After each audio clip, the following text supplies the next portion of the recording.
আলোচনার জন্য আমাদের সঙ্গে যুক্ত হয়েছেন প্রেস কনসাল্টিং এর প্রধান নির্বাহী কর্মকর্তা ও বিশ্ব ব্যাংক গ্রুপের সাবেক পরামর্শক ফুয়াদ এম খালিদ হোসেন। জনাব খালিদ, এ সময়ের বাণিজ্যে আপনাকে স্বাগত। আপনাকে ধন্যবাদ। আমরা যে প্রতিবেদনটি আসলে দেখছিলাম লবিস্ট নিয়োগের, শুরুতে যদি ছোট করে জানতে চাই যে লবিস্ট নিয়োগের আসলে প্রক্রিয়াটা কীরকম হয়ে থাকে?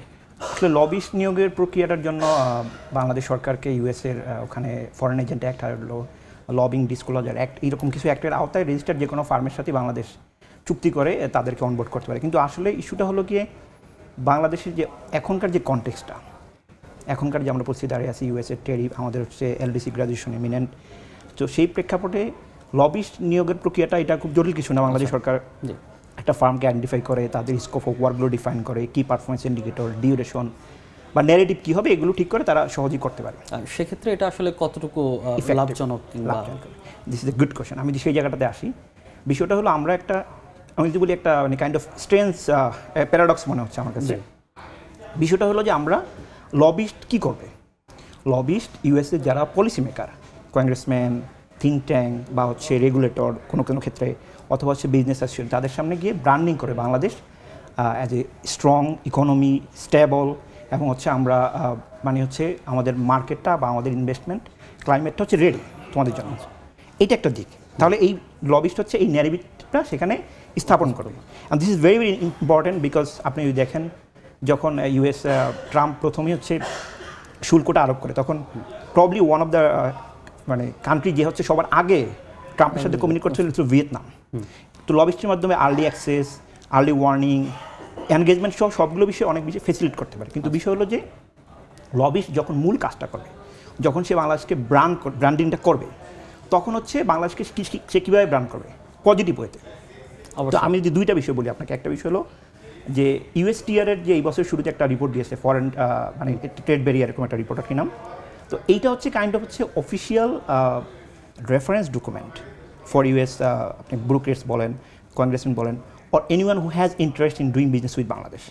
সো সেই রিপোর্টে বাংলাদেশের জন্য তারা 10 থেকে 12টা মেজার্স আইডেন্টিফাই করেছে। ইনভেস্টমেন্ট ব্যারিয়ার, আমাদের হচ্ছে বাণিজ্য নীতি, তারপর হচ্ছে লেবার রাইটস, সহ আরও অনেকগুলো বিষয়।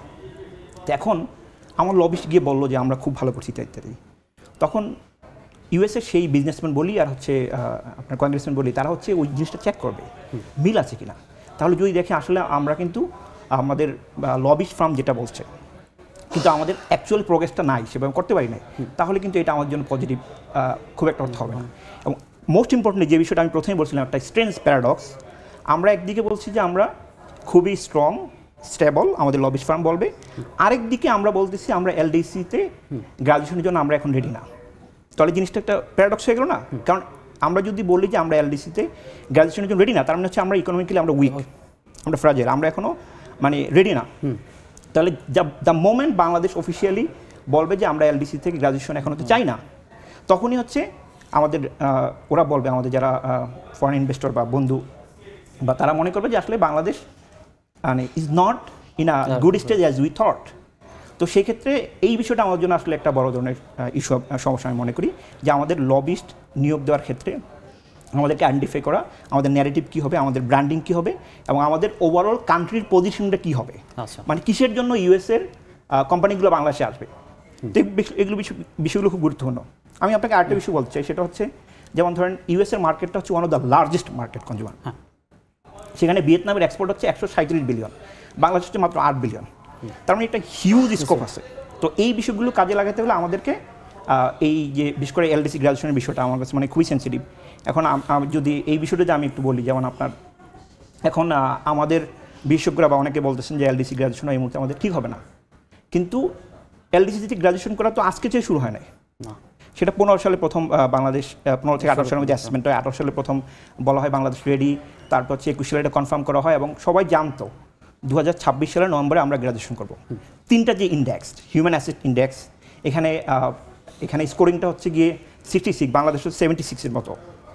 ইকোনমিক ভার্নাবিলিটি ইন্ডেক্স সেখানে 32 হলেই হয়, বাংলাদেশ হচ্ছে অ্যারাউন্ড 27, মানে বাংলাদেশের অবস্থানটা স্ট্রং। হলো জিএনআই, সেখানে তো বাংলাদেশের অবস্থানটা প্রায় ডবল, এটা কেন ইউএস ডলার 1233-এর মতো হইতে এখন মনে হয় বাংলাদেশে 2300+ ইউএস ডলার। তো সব মিলিয়ে মানে আমি যেটা বলছিলাম যে আমাদের লবিস্ট ফার্ম গিয়ে যে ন্যারেটিভটা সেট করবে সেটা কমপ্লিটলি কন্ট্রাডিক্টরি হবে যদি আমরা হচ্ছে এই মুহূর্তে হঠাৎ করে বলি যে আমাদের এলডিসি থেকে গ্রাজুয়েশনের জন্য আমরা রেডি না, তার মানে হচ্ছে আমাদের উইকনেসটা আমরা এক্সপোজ করব সেক্ষেত্রে। এবং বিদেশি যে লবিস্ট ফার্ম নিয়োগের কথা বলা হচ্ছে বা পরামর্শ দেওয়া হচ্ছে, সেক্ষেত্রে দেশের কোনো শঙ্কা আছে কিনা? একটা বিষয় হতে পারে, সেটা হলো শঙ্কা তো অবশ্যই রয়েছে। আপনি ধরেন আমরা ট্রাম্প আমাদেরকে যে পরিমাণ আমাদের সাথে ফাইনাল নেগোসিয়েশন পর শুল্ক আরোপ করা হলো, এখন এটা হয়তো আরও যদি নেগোসিয়েশনটা আমরা করতে পারি এটা হয়তো আর কমতে পারে। কিন্তু যদি আমরা তাদের পক্ষ থেকে যে দুইটা বিষয় প্রাইমারি, একটা হচ্ছে টেরিফ ব্যারিয়ার, সেজন্য বাংলাদেশ সরকার ইমিডিয়েটলি ব্যবস্থা নিয়েছে, তারা প্রায় মোর দেন 100 পণ্যের শুল্ক কমিয়ে দিয়েছে। কিন্তু নন টেরিফ ব্যারিয়ার যেগুলো ছিল, ট্রাম্প যে লেটারটা ডক্টর মোহাম্মদ ইউনূসকে দিয়েছিলেন, সেখানে উনি খুব হাইলাইট করেছেন যে বাংলাদেশের non tariff barrier is a big issue. তো সেখানে অবশ্যই এটা রিস্ক, কারণ আমি যদি বলি আপনাকে, বাংলাদেশের import process is one of the most inefficient the world. Bangladesh এখনও আমাদের যে ইম্পোর্ট পলিসি অর্ডারটা দেখেন, বা সে আলোকে খাদ্য, কৃষিপণ্য বা পণ্য আমদানির ক্ষেত্রে আমাদেরকে 2 বার রেডিও অ্যাক্টিভিটি ম্যান্ডেটরি টেস্ট করতে হয়। ওই যে দেশ থেকে আনে সেই দেশ থেকে একবার, বাংলাদেশে আসা করে একবার। তো এই ধরনের কমপ্লিকেটেড সিস্টেম পৃথিবীর কোথাও নাই। এনবিআরের যে টিআরএসটা করছিল, টাইম রিলিজ স্টাডি, যেটা 2022 সালে, সেখানে বলা হয়েছে আমাদের পণ্য খালাস করতে 11 দিন 6 ঘন্টা 23 বা 33 মিনিট সময় লাগে। এত সময় এটা যদি আমাদের থাকে, তাহলে কিন্তু আমাদের জন্য ফরেন ইনভেস্টমেন্ট আসবে না। তো এটা আমার জন্য একটা ডেফিনেটলি ওয়ার্নিং। আমরা একটা দেশ কতটুকু উন্নত, একটা দেশ ইনভেস্টমেন্ট জন্য, ফরেন ইনভেস্টমেন্ট অ্যাকসেপ্ট করার জন্য কতটুকু রেডি, তার একটা বড় ইন্ডিকেটর হচ্ছে তার পোর্ট কতটা efficient. How efficiently you can handle port, you can clear good, release good. সেই জায়গাটাতে আমাদের আসলে বড় ধরনের ইস্যু রয়েছে। তো আমি যদি স্পেসিফিক অ্যান্সার করি আপনার কোশ্চেনের, আমরা যদি টেরিফ ব্যারিয়ারগুলো আমরা অ্যাড্রেস করতেছি, এটা তো সময় সাপেক্ষ, কারণ এখানে ট্রেড ব্যালেন্সটা হলো গিয়ে অনেক বেশি। আমরা এক্সপোর্ট করি হচ্ছে ইউএসএ 8 বিলিয়ন, ইউএস আমাদের এখানে এক্সপোর্ট করে মাত্র 2 বিলিয়ন। তো গ্যাপটা আমাদের অ্যাড্রেস করতে হবে। এর পাশাপাশি নন টেরিফ ব্যারিয়ার যেগুলো, যারা খুবই স্পেসিফিকলি তারা হাইলাইট করেছে, সেক্ষেত্রে এইসব বিষয়গুলো মাথায় রেখেই আসলে লবিস্ট নিয়োগ করতে হবে। অফকোর্স। এবং লবিস্ট নিয়োগ করার সময় আপনি বলতে পারেন যে আমাদের যে প্রবলেমগুলো, যে ইস্যুগুলো রয়েছে, যেটা ইউএসটিআর রিপোর্টে আছে 10-12টা ইস্যু, তা শুধু সেই সাথে যদি যোগ করি যে রাজনৈতিক যে বিষয়, সেটা আসলে কতটা সামনে আসে। তো এখানে আমি প্রথমে আমরা ইকোনমির কথা বলি, তারপর রাজনৈতিক বিষয়টা আসছি। তো বিষয়টা হলো, আমরা যদি ধরেন আমাদের লবিস্ট ফার্ম প্রথমে যদি নিয়োগ করার আগে আমরা যদি যে বিষয়গুলো ইউএসটিআর আমাদেরকে তারা আমাদের সামনে উপস্থাপন করছে, সেগুলো যদি আমরা আইডেন্টিফাই করতে পারি যে এই বিষয় 12টা বিষয় ইউএস গভর্নমেন্ট বা ইউএসটিআর আমাদেরকে বলেছে, আমরা সেগুলোর জন্য এই 8 মাসে এই মেজার্স নিয়েছি, আমরা আগামী 1 বছর বা 6 মাসে করবে, টাইম বাউন্ড আমার প্ল্যানটা। তো সেক্ষেত্রে আমার জন্য হচ্ছে দেন লবিস্ট হচ্ছে ইফেক্টিভলি ওয়ার্ক করতে পারবে। আর পলিটিক্যাল বিষয়টা আসলে এটা তো এটা বলাটা খুব ডিফিকাল্ট, আসলে কোন দিকে তারা চিন্তা করছে, তাদের স্টেট বা আদার ফাংশনারিজগুলো, এগুলো আসলে ইম্প্যাক্ট করতে পারে। বাট সেটা আসলে এই ওভারঅল ট্রেড অ্যান্ড ইনভেস্টমেন্টের রিলেটেড সাথে হচ্ছে হয়তো সরাসরি কানেক্টেড না, ডিফারেন্ট ওয়েতে কানেক্ট হতে পারে। খালিদ, এই সময়ের বাণিজ্যে যুক্ত হওয়ার জন্য আপনাকে অসংখ্য ধন্যবাদ। আপনাকে ধন্যবাদ আমাকে ইনভাইট করার জন্য। Thank you so much. দেখছিলাম বিস্তারিত।